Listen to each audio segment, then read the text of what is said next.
Mobil listrik yaitu mobil yang digerakkan dengan motor listrik DC menggunakan energi listrik yang disimpan dalam baterai. Komponen-komponen dari motor DC yang digunakan antara lain: yang pertama adalah stator, yang berfungsi sebagai bagian dari rangkaian magnetik yang mempunyai seperangkat kutub medan di dalam stator. Yang kedua adalah rotor atau jangkar motor DC, yang berfungsi untuk mengubah energi listrik menjadi energi mekanik dalam bentuk gerak putar. Yang ketiga adalah komutator, yaitu berfungsi untuk mengumpulkan arus induksi dari konduktor jangkar dan mengkonversinya menjadi arus searah melalui sikat. Yang keempat adalah sikat atau brass, yang terbuat dari karbon grafit yang dilengkapi dengan pegas penekan dan kontak sikatnya. Pegas digunakan untuk menekan sikat agar terjadi kontak dengan permukaan segmen komutator untuk menyalurkan arus listrik. Jadi, brass yang selalu tertekan ke segmen adalah untuk menjamin koneksi elektrik yang bagus. Listrik di dalam mobil listrik berasal dari baterai. Inverter dapat mengubah baterai DC menjadi 3 fase IC. 3 fase IC dapat mengubah motor induksi yang akan memutar roda penggerak. Motor induksi bekerja dengan bantuan medan magnet berputar yang dihasilkan oleh stator. Kecepatan motor dapat dikendalikan dengan mudah dengan menyesuaikan frekuensi input daya. Hal tersebut menghasilkan daya yang seragam dan output kecepatan dan bisa bekerja sendiri.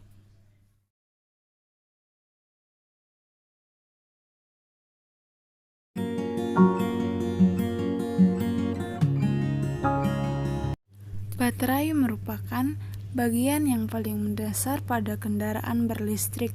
Baterai juga berfungsi sebagai tempat penyimpanan energi listrik yang digunakan sebagai daya penggerak motor dan kontrolnya.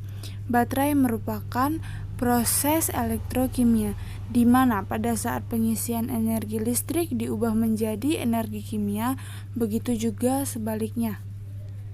Selanjutnya, baterai yang menerima arus dari aliran listrik DC akan dihubungkan sesama kutubnya, kutub positif dengan kutub positif dan negatif dengan negatif.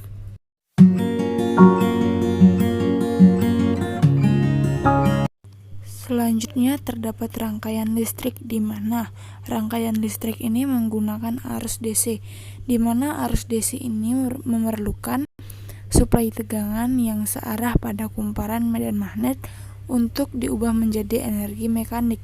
Dalam motor DC terdapat 2 kumparan, yaitu kumparan medan magnet dan yang kedua itu kumparan jangkar, di mana kumparan tersebut menghasilkan gaya gerak listrik.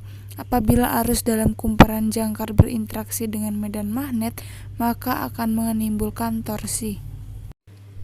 Jika sebuah konduktor L bergerak pada kecepatan linier V dalam sebuah medan magnet B, tegangan terinduksi pada konduktor adalah E sama dengan B kali L kali V. Untuk konduktor yang teraliri arus I, arah gaya ditentukan dengan menggunakan kaidah tangan kanan sekrup. Gaya untuk motor listrik adalah F sama dengan B kali I kali L, di mana B sama dengan kuat medan magnet, I adalah arus yang mengalir pada lilitan motor, dan L adalah panjang kawat lilitan. Berdasarkan aturan tangan kiri Flemings, rumus sebelumnya dapat digunakan untuk menghitung torsi motor dengan sejumlah lilitan, di mana T sama dengan B kali I kali L kali R dan dikali Z, di mana T sama dengan torsi, R sama dengan jari-jari lilitan, Z merupakan jumlah lilitan yang aktif.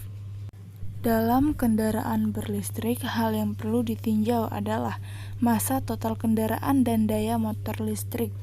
Secara matematis dapat dilihat seperti berikut.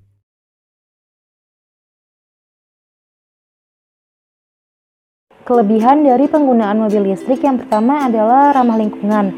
Mobil listrik dinilai lebih ramah lingkungan dibandingkan mobil konvensional berbahan bakar bensin karena mobil listrik menghasilkan zero emissions atau tidak menghasilkan gas emisi CO2 dan gas CO seperti halnya mobil konvensional berbahan bakar bensin. Yang kedua, performa mesin yang lebih canggih. Berdasarkan beberapa contoh, mobil listrik dinilai memiliki performance mesin yang lebih canggih dibandingkan mobil berbahan bakar bensin.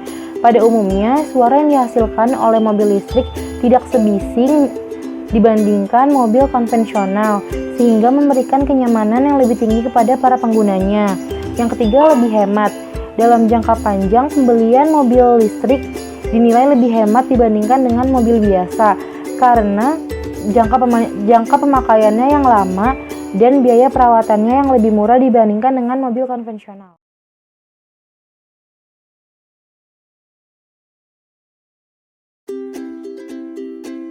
Kelemahan dari mobil listrik yang pertama yaitu tempat pengisian bahan bakar. Mobil listrik tidak perlu diisi bahan bakar minyak, akan tetapi mobil listrik memiliki baterai untuk menyimpan daya. Saat ini stasiun pengisian bahan bakar mobil listrik itu masih minim di Indonesia. Jadi menimbulkan kekhawatiran bagi masyarakat jika di suatu perjalanan daya dari mobil listrik tersebut habis. Yang kedua yaitu listrik tidak gratis. Tidak membeli bahan bakar minyak bukan berarti terbebas dari berbagai tagihan. Kita harus berinvestasi untuk memperbesar daya listrik rumah kita. Yang ketiga yaitu waktu pengisian bahan baterai dari mobil listrik itu yang cukup lama, sekitar 4-6 jam. Yang keempat yaitu harga mobil listrik lebih mahal dibandingkan dengan mobil BBM. Dan juga mobil listrik hanya bisa digunakan di wilayah tertentu karena masih banyak wilayah yang listriknya kurang stabil seperti di desa-desa.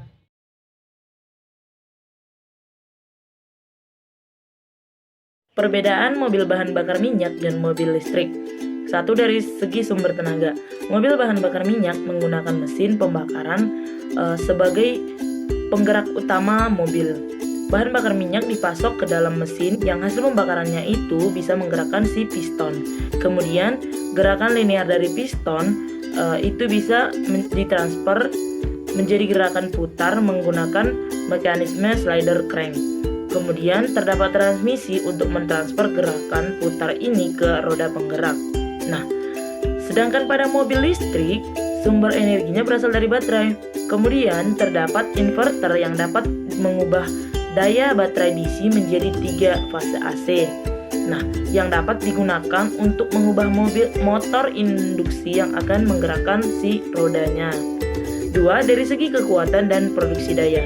Pada mobil bahan bakar minyak, mesin tidak dapat menyala dengan sendirinya sehingga membutuhkan motor DC.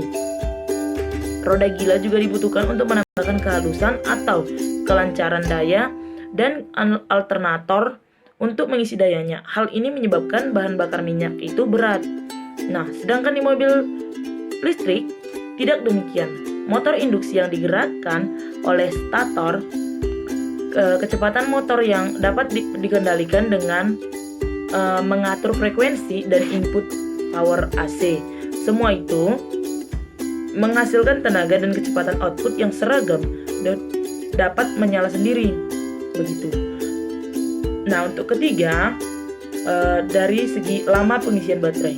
Nah, kita tahu dengan jelas bahwa mobil bahan bakar minyak hanya butuh beberapa menit dalam mengisi tangkinya untuk penuh.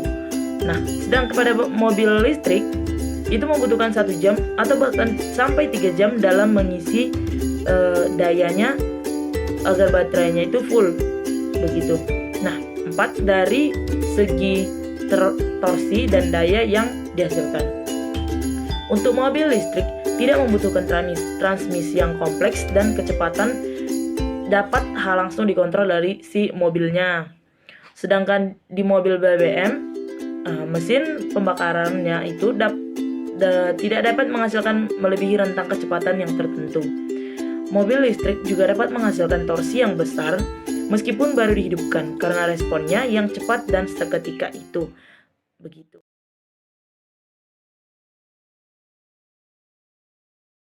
Saran pembangunan terhadap mobil listrik ini ialah: pertama, mengembangkan pembangunan industri baterai yang akan memungkinkan dalam perakitan mobil listrik menjadi lebih hemat lagi. Kedua, memperhatikan infrastruktur listrik agar mampu menyiapkan fasilitas dalam pengoperasian mobil listrik. Dan yang ketiga, memanfaatkan tenaga terbarukan untuk menunjang kebijakan mobil listrik. Contohnya yaitu pada penggunaan tenaga panel surya.